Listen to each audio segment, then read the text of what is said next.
Hi everyone. We're joined today for our virtual catch-ups with Steve Sparks, TranzfuserAlumni from 2016. He was part of a team called Astromanity. And we're just going to have a chat and catch up with Steve and talk with him around about what's happened over the last 4 years since his participation on Tranzfuser.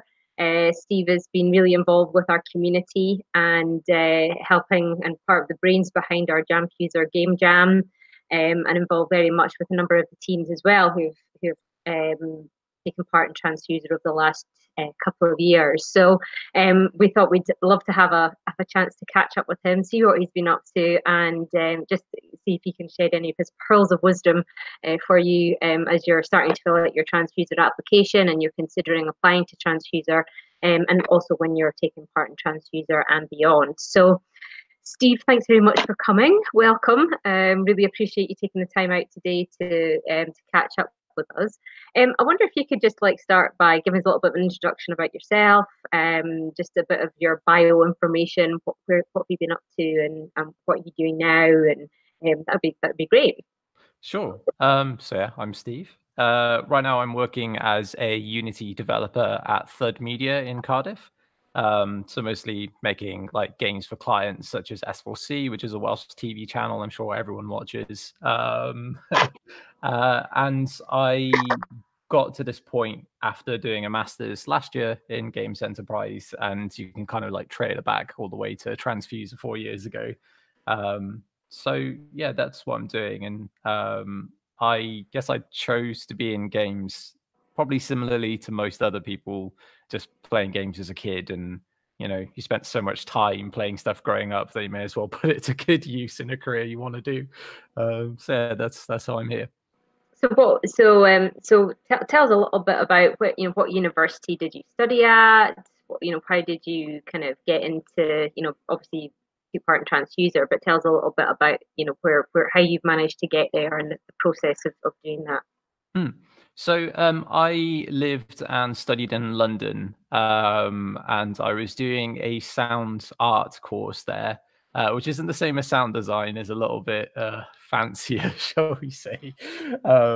And between the second and third years there, I took part in a competition called Dare to be Digital, which is held in Abertay. And that was back when it was kind of like a big open event for students across the world. And I met some people there from Manchester who I stayed in contact with, who I ended up actually working with for Tranzfuser the next year. So through an opportunity which came about because of university, I ended up going into another opportunity, which is the first year of Tranzfuser. So that's how I ended up there.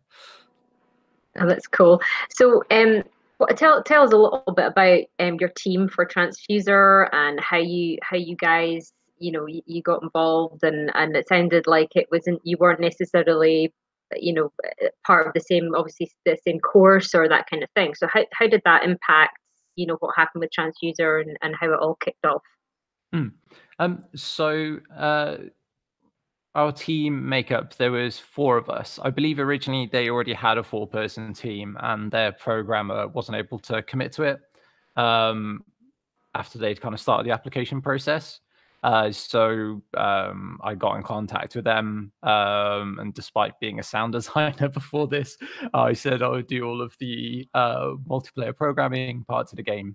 I was based in London at the time, whilst they were at FutureWorks in Manchester. So I started off working remotely from London and then moved back to Cardiff halfway through that. And then for the last third of Tranzfuser, ended up actually moving to Manchester for a couple of weeks just to kind of finish off the competition with them. So yeah, there was definitely a lot to kind of learn about remote work, which, to be honest, would be quite useful, with everything going on now. And especially with Tranzfuser, it can really make things a lot smoother if you're able to kind of perfect working from home and working remotely. And there's kind of different personal skills there and also technical skills you'll need to do that. Okay, so why don't you just kind of dive in and share a little bit about your learning through that process? And like you say, a lot of our teams are either going to, you know, have met at, you know, through a course or through their local hub, or some of them, you know, are going to be, you know, stretched across the UK and different, working in different areas. So a couple of like kind of key pointers or learning that you as a team kind of, you know, figured out as you went along, and things that you would, you know, advise, and you know, just some pointers in terms of how they can go about it. Really, that'd be really helpful. Absolutely. I think the absolute key thing is to figure out how source control works, if you haven't already, because source control is a way for everyone to basically like work from the same project. It's all stored up like on the clouds. And you're only kind of like updating the things that you've changed. And it's so vital, especially for something like Tranzfuser, because it means that every time you make a change, you've kind of bookmarked it. So if ever anything goes wrong, you can always just like go back to that last bookmark. And I have heard of a few occasions with some of the teams over the last few years where some late week in the competition, 8 weeks in, suddenly like they've lost all their work because it got deleted somehow. And it's like, I don't want to say told you so, but source control could have helped with that. So it can be a bit like mind bending to get your head around it to begin with, but it's so key to be able to work remotely with source control. And it just really can like save your skin later on if stuff starts to go wrong. Yeah, so I guess maybe in the video afterwards, we should probably like link to some kind of get started guide with that. But there's a lot of resources out there. So take a look at GitHub, for example. That's a nice and easy one to use, has a nice program to use with it. Okay, cool. So in terms of like, so you have kind of a source control program, or, you know, something like, you know, GitHub, as you mentioned, and the various other ones that are out there. And what, you know, how would you kind of communicate with your team just to figure out who was doing what and what the vision for the project was? Is it something that you had in place from the start? Was there, did you have like kind of daily stand-ups, or did you have like kind of phone calls, or did you have video conferencing? How did you work out, and how did you work out who was doing what and when, and the kind of the rhythm, I suppose, of your team's work together? How did that work out? So we had a organic approach to figuring that stuff out. There were actually like two teams who took part from FutureWorks in 2016, and you could kind of see how the two different teams took different approaches to that. So Astromanity, our team, we use a lot of democracy. We usually just kind of like spoke through Slack and stuff, because they're just like, it was easy enough to just to keep track of like to-do lists, just little like text documents and stuff. And it would usually be, although we'd have a kind of like longer term roadmap for what we wanted in the game, we wouldn't get too specific about it. So it would mean that kind of like at the beginning of each week, and also then at the beginning of each day, we could say specifically what it was that we were going to do. Each of us were going to do, and that worked for us because we were kind of like figuring stuff out as we went along. So being flexible like that helped us. And then the other team took a bit more of a practical kind of laid out approach. So they definitely got all of the stuff done which they planned to do. We kind of saw how the game like took us along. So I mean, you know, it's interesting to compare the kind of the two different ways. You know, given what you guys did, and you're learning from that, and I suppose over the last number of years that you've now been in industry and you've, you know, done a master's, and you know, how would you, you know, say what you did? How would you change it? Was it something that you'd have continued on doing given what you've already done, or is there things that you would put in place which would kind of help, and would, you know, maybe a more structured approach? Would that have helped your game, or would it have hindered it? Because sometimes too much structure can kind of, you know, I suppose in some ways hinder the creativity flow of what you're trying to do. Or is it just a case of actually we just need to get this done, so we need a bit of structure and process for it? Yeah, I don't think it's so much the I don't want to say lack of structure, but just for the sake of this, I don't think it's necessarily the lack of like a rigid structure, which ended up kind of stopping us from achieving everything we wanted to with the game. It's more so that when you're kind of deciding on a daily basis what it is that you're going to do, you need to kind of keep reevaluating the value of what it is that you're currently working on. Like for example, I think there's one time during Tranzfuser where I spent 8 work days in a row on one little bug, which meant that in the multiplayer game, the players' colors wouldn't show up correctly. And I spent 8 days on that. And now I just got really angry at the time. I was just losing my mind. But now I know that as I'm working on it, like each day that you're going to kind of, or each hour that you're going to continue to work on that, you need to think about how much time you've put into it, how much time it might take.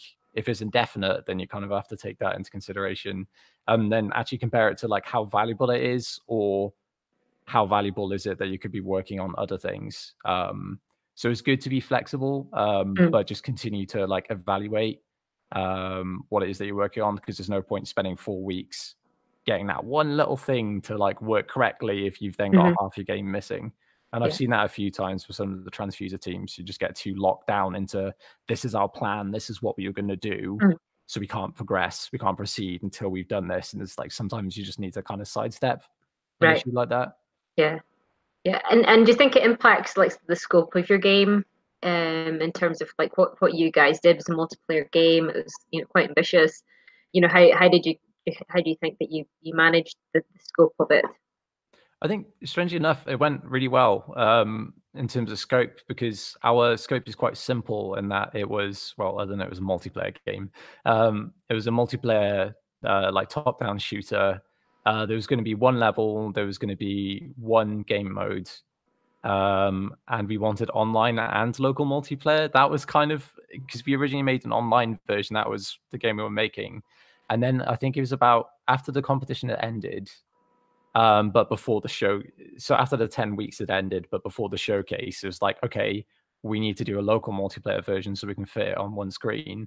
That was the kind of ambitious bit of like, okay, time to rebuild like the whole game in like 3 weeks. And that worked well. In retrospect, it wasn't that difficult thing to do, but yeah, I think we had a clear and simple and easy to achieve goal, and because we were flexible every day on what we were working on, it didn't really matter how we'd get there, we would get there. Which, you know, I'm sure a lot of producers out there would like cry if they heard me say that. Do you think it had something? Yeah, but do you think it had something to do with like kind of the relationship that you had with your team members, and you know, just I suppose dependence and trust in terms of knowing that they were getting on doing what they were doing and contributing, and you know, you were, you know, all very much passionate about what it was that you were trying to achieve, so the contribution was spread.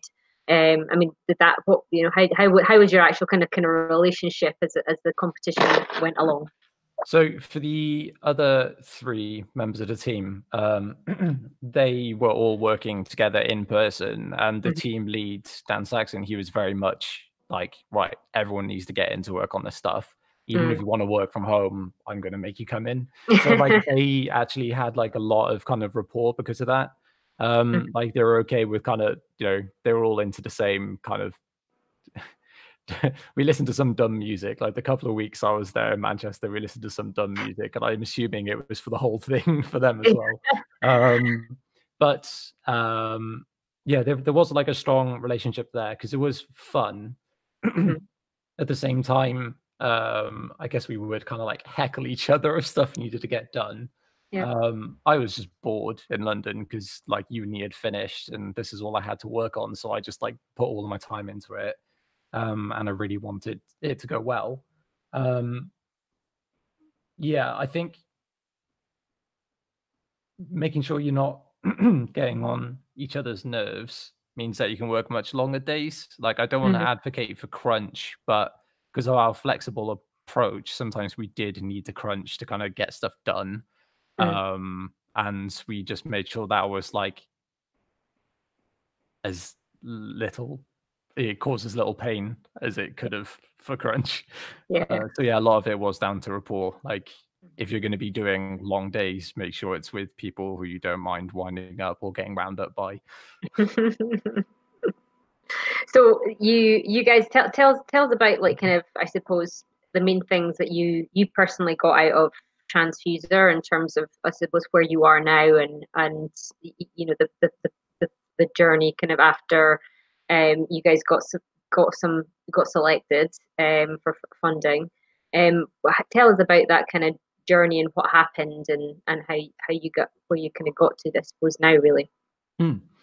So during the actual just like 10 weeks itself and the Mm-hmm. showcase, some of the main things that you got from it is like the networking, because that leads to so many other things. Like I must have met like 20 to 30 people that year, like pretty closely, who are like a large majority of them are working in industry of the people who I met during that year. And it just like it allowed at the time for you to kind of like compare yourself, your own skill set, figure out where you are in terms of other people in a similar situation to you. Sorry. So for myself, I realized that I kind of needed to spend a little bit more time, develop my own skills, perhaps go back to uni, which I ended up doing with a master's. And I got that from networking with other people, and not just being able to compare yourself to other people, but getting that support, and kind of everyone can kind of pool together their own experiences when you're staying in contact with them, like asking how their job applications are going, or other people kind of like let you know when opportunities come up. Like that was like invaluable.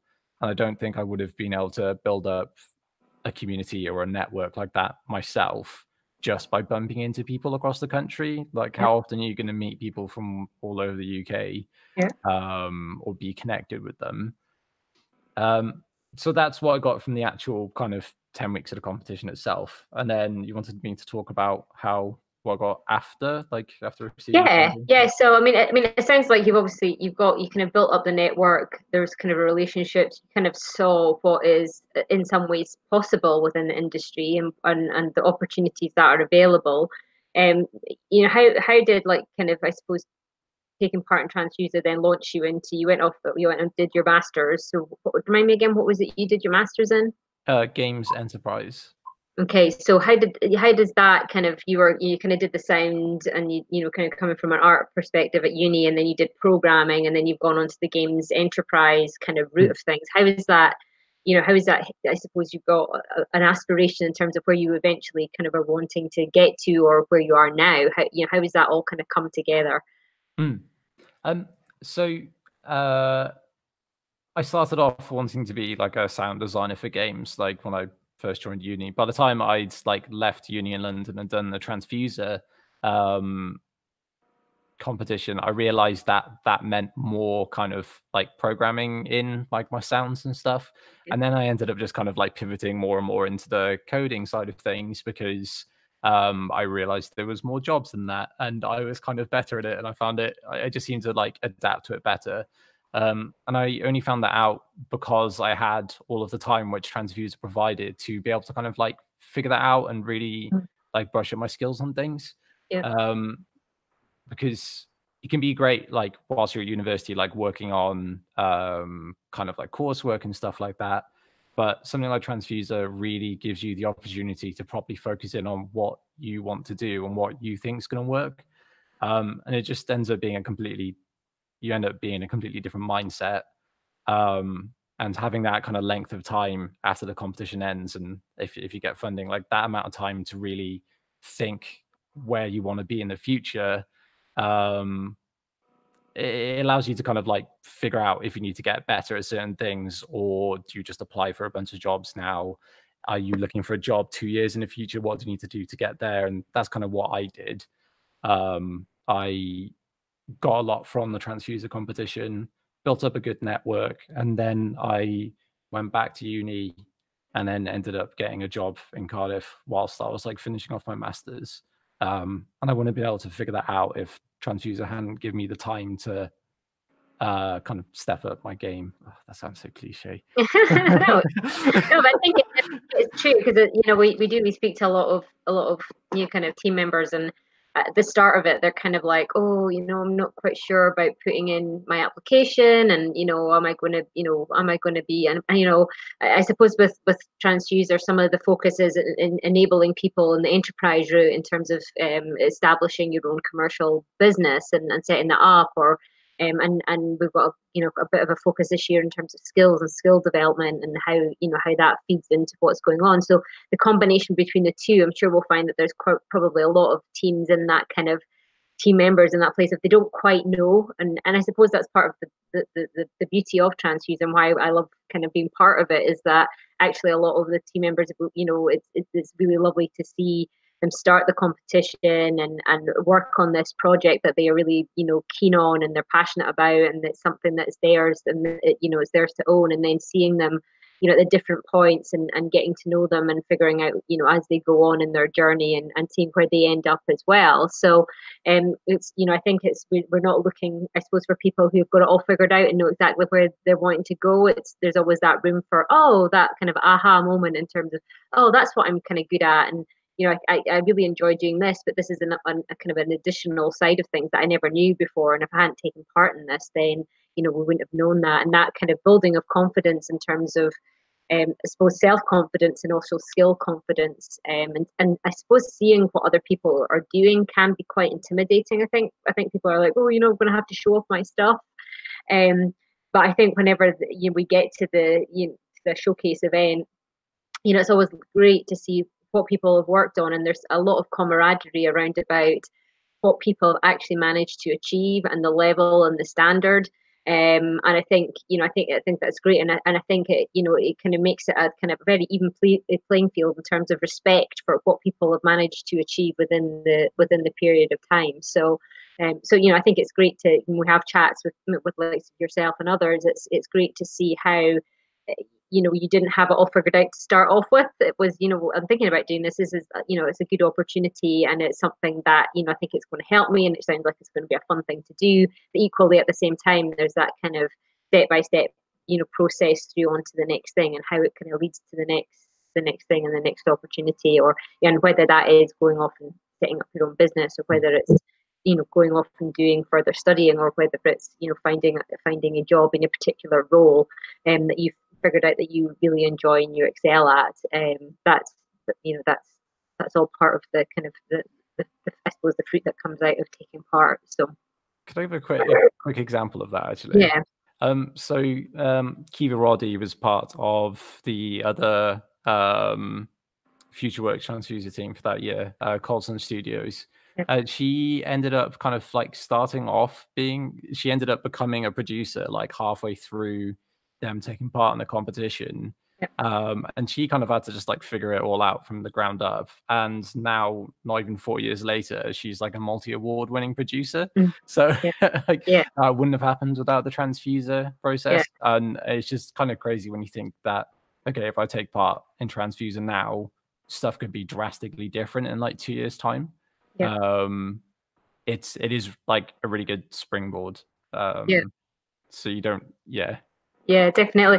I mean, it's really interesting how many kind of teams that I'm beginning to hear about how they started off in one role, and then within a couple of weeks, or maybe even halfway through, or even like within a couple of weeks before the end, they end up taking up the reins and doing something that could be quite different to fill in what they think is a gap, but actually it really suits them, and it suits their skill base, and it suits their ability to be able to do. And it's just how I suppose they take the opportunity and they step forward, and the kind of solution focused problem solvers, trying to just, I suppose, roll up your sleeves and get the job done as well, a lot of it, and making sure that it is delivered and on time as well, to whatever the deliverables are as well. So I think take encouragement that if when you're filling your application form in just now, if it's not all in place and it's not all completely 100% sorted, it can emerge as the competition goes on as well. So not having it all sorted to start off with is okay as well, but having that plan, I suppose, and that vision as to where you want to get it to helps it to kind of emerge as well. So so one of the things that you've been kind of really kind of key in is helping with our Jamfuser, and it was actually your kind of brainchild in some ways. So I was wanting to kind of talk a little bit about that while we were kind of on this chat. So I'll always remember the day. in Birmingham. It was when EGX was in Birmingham, and we're just standing there. And I think we just come out of some of the team pitches, and you kind of came along and been kind of at EGX and have a look around, and you're like, I've got this idea. Could we do a game jam? And here we are. So tell us a little bit what was it that what is it about game jams that you thought would be beneficial for the likes of the Tranzfuser alumni, and also now those who are wanting to get involved in Tranzfuser or connect up and see about that. Tell us a little bit about that. It's like a pressure cooker test for your team in terms of people who are applying for like Tranzfuser. I think that's one of the key things it kind of has to offer, is that rather than making mistakes like whilst you're already doing the competition of Tranzfuser, doing something like Jamfuser or just doing game jams in general allows you to have some crazy lofty ideas, give them a try, fail miserably or surprise yourself.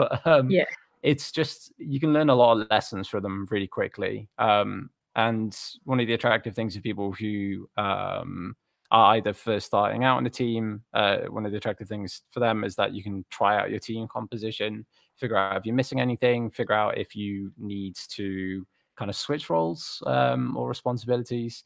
For people who are already working in games, it's like kind of a nice break from the work you're doing, so you can actually kind of like catch up with all those ideas you got at the back of your head. It's just it's nice to set aside that amount of time to just kind of give things a go. And it's kind of open-ended. It's a bit of a sandbox as to what you want to get out from it. So yeah, there's a lot of flexibility with what you can get out of game jams, which is why I like them so much. Yeah.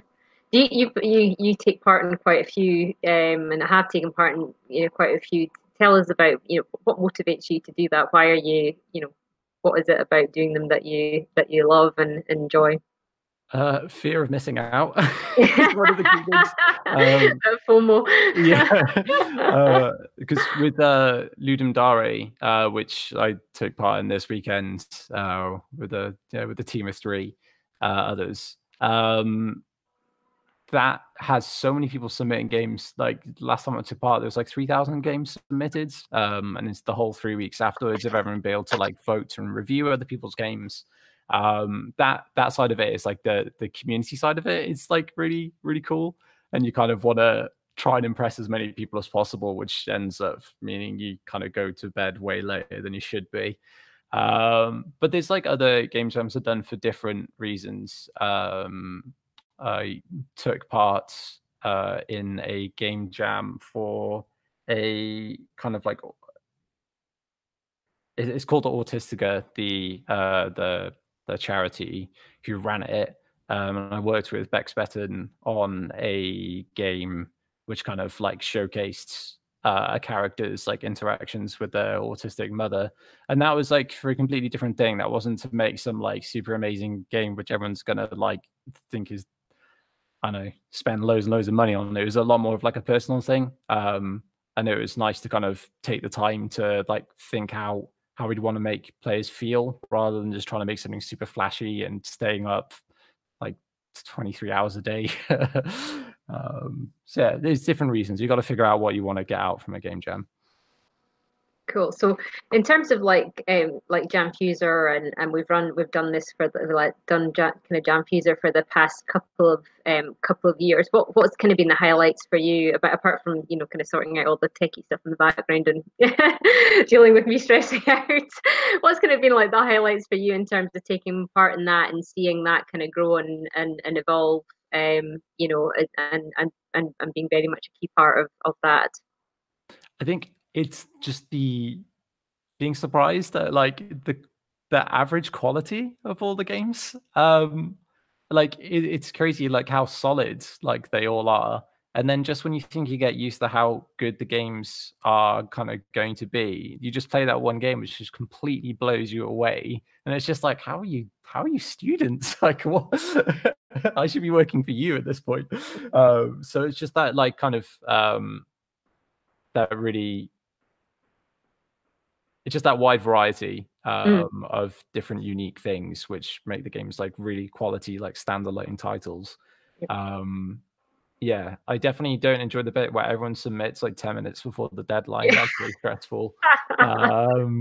But yeah, it's nice to see so many people set out to make a game and then get it done. And it definitely shows to them that Tranzfuser is possible to do. Yeah, so those are some of my favorite things about the Jamfuser competition. Yeah, I know, I'm the same. It's just whenever you start out and we're talking about what's it going to be and how are we going to, I suppose, practically manage it and be able to deliver it and all this kind of stuff, and then we get to the end of it and we get these these games popped in and you're like, wow, this is amazing that 72 hours of these teams getting together, some of the kind of lovely artwork or lovely graphics and fun games to play, and yeah, it's just it's great to see that prior to to Tranzfuser, and it's great to see this kind of standard and level that's kind of really achievable, and that and the skills that are out there. It's also fab to to be able to contribute again to their portfolio and seeing that that happen as well. So for us, it's good to see. That's always a good kind of run up towards Tranzfuser opening. So I suppose I'm just conscious of time, which is kind of we're beginning to kind of come to the end of our time and chat together. I just want to say thank you very much for taking part and for chatting with us, and look to ask you to leave kind of one piece of pearl of wisdom or something that you can just share in terms of encouragement for those looking to take part in Tranzfuser this year, and if you can give them one piece of encouragement or something to kind of consider and think and do, what would that be? Take a break, try again tomorrow. I think that's a fabulous piece of advice there. Yeah, don't all try and get it fixed in the one day. Yeah, there is always tomorrow. That's brilliant. Thanks. Well, thank you very much, Steve. I really appreciate you taking the time to catch up with us and tell us all about what's going on for you. Yeah, we look forward to your involvement and hopefully Jamfuser for the next cohort coming up. So and we'll be in touch soon. Thanks for tuning in. If you've had a listen to what's going on here, and good luck with your application towards Tranzfuser. And yeah, thanks very much. See you soon.